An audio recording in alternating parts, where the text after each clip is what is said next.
국회법 개정안과 황교안 총리 후보자의 인준 여부를 놓고 정치권이 팽팽히 맞서고 있습니다. 네, 여야 모두 조만간 최종 결론을 내린다는 방침이지만 이번 주가 전국의 최대 고비가 될 전망입니다. 국회로 가보겠습니다. 네, 이승현 기자. 네, 국회 나와 있습니다. 네, 먼저 국회법 관련 소식부터 짚어보죠. 국회의장이 내놓은 중재안에 대해 야당의 최종 입장은 언제쯤 나올까요? 네, 아직 야당이 정의화 의장이 내놓은 중재안을 받아들일지 내부적으로 교통정리를 하지 못하고 있습니다. 야당 원내지도부는 주말 사이 강경파 의원들을 설득해서 내일 열리는 의원총회에서는 어떻게든 결론을 내리겠다는 방침입니다. 새누리당 유승민, 새정치연합 이종걸 원내대표 등 원내지도부는 오늘도 여러 경로를 통해서 정 의장 중재안에 대한 추가 절충을 계속 시도할 것으로 보입니다.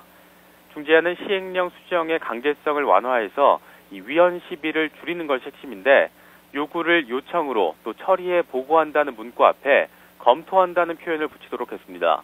정의화 의장은 새정치연합이 중재안 수용 결정을 내리면 수정안을, 또 거부할 경우에는 개정안 원안을 정부에 넘긴다는 방식입니다. 어떤 방식으로든 개정안이 정부로 이송된 뒤에는 위헌성을 지적했던 박근혜 대통령이 거부권을 행사할지 여부에 따라서 향후 정국의 방향을 가늠할 수 있을 것으로 보입니다.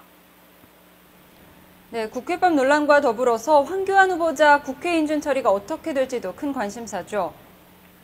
네, 그렇습니다. 여야가 팽팽한 기싸움을 이어가고 있는 황교안 후보자 임명동의안 처리 문제 역시 이번 주 초가 고비가 될 것으로 보입니다.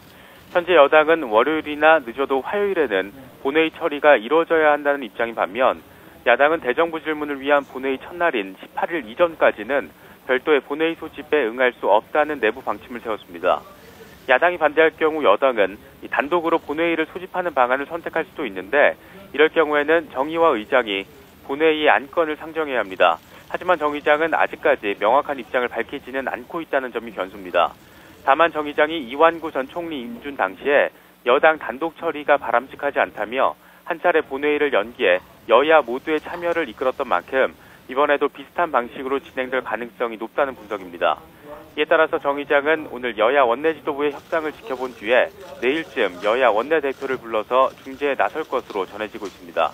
지금까지 국회에서 YTN 이승현입니다.